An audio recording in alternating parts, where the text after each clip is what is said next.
তোর মনে হচ্ছে দুটো আঠাতে দুটো প্লেটে হবে, আমার মনে হচ্ছে আরো প্লেট লাগবে। এখানটাতে আবার সেম ওয়েতে আটকে দেবো। আমার পুরো সফট একটা ডো তৈরি হয়ে যাবে, আটা যেরকম মাখি আমরা সেরকম ভাবে। এবার আঠা লাগাবো। হ্যাঁ আঠা লাগাবি।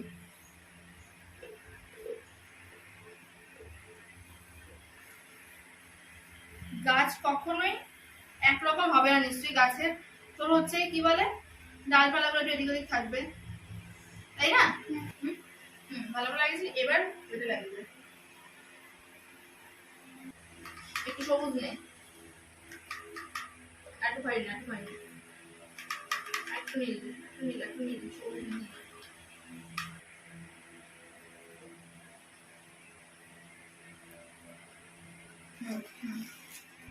আগে দিয়ে আট লাগিয়ে গেছে, আগে তো এটা তো মেশাবি।